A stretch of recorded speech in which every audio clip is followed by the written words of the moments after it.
శ్రీరామాయణంలోనే అత్యంత శక్తివంతమైన పరమాద్భుతమైనటువంటి ఘట్టములలో ఒకటి షణ్ముఖోత్పత్తి అంటారు. ఇది ఎంత శక్తివంతం అంటే గర్భిణీ స్త్రీలు కానీ ఈ సర్గల్ని పారాయణ చేస్తే తప్పకుండా వాళ్ళకి సంతానం కలుగుతుంది. సంతానం ఉత్తమమైన సంతానం కలుగుతుంది. ఎటువంటి సమస్యలు లేకుండా వాళ్ళకి ప్రసవం అవుతుంది. అంత శక్తి ఇందులోనే ఉంది. పెద్దవాళ్ళు ఏం చెప్తారంటే వాల్మీకి మహర్షి అసలు ఎప్పుడూ ఫలశ్రుతి చెప్పరు. ఈ సర్గ చదివితే ఇది వస్తుందని చెప్పరు. అట్లాంటి వాల్మీకి మహర్షి గంగావతరణానికి షణ్ముఖోత్పత్తికి ఫలశ్రుతి చెప్పారు. అత్యంత శక్తివంతమైన ఘట్టాలలో షణ్ముఖోత్పత్తి ఒకటి. ఇది విన్నవాళ్ళు సుబ్రహ్మణ్య లోకాన్ని పొందుతారు అంటారు. అంత శక్తివంతం. ఇందులో కుమార సంభవం అన్న మాట వాల్మీకి మహర్షి వాడారు.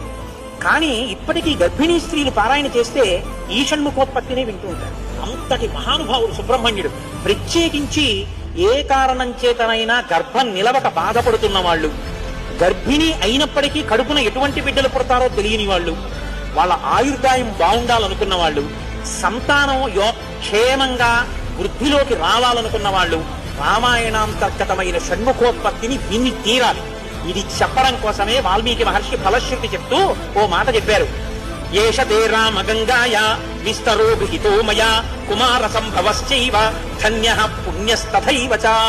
ఎవరు ఈ షణ్ముఖోత్పత్తిని శ్రీరామాయణంలో వింటున్నారో వాళ్ళకి ఎటువంటి చిక్కులు ఉన్నా అన్ని చిక్కులు విడిపోయి అపారమైనటువంటి ధన సమృద్ధి కలుగుతుంది. 2, విశేషమైనటువంటి పుణ్యము స్కందోత్పత్తిని విన్నంత మాత్రం చేత కలుగుతుంది.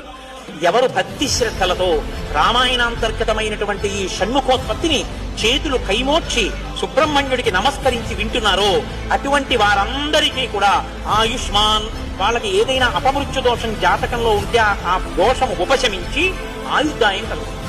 ఆయుష్మాన్ పుత్ర పౌత్రైశ్చ, వాళ్ళ కొడుకులు మనవలు అందరూ క్షేమంగా ఉంటారు.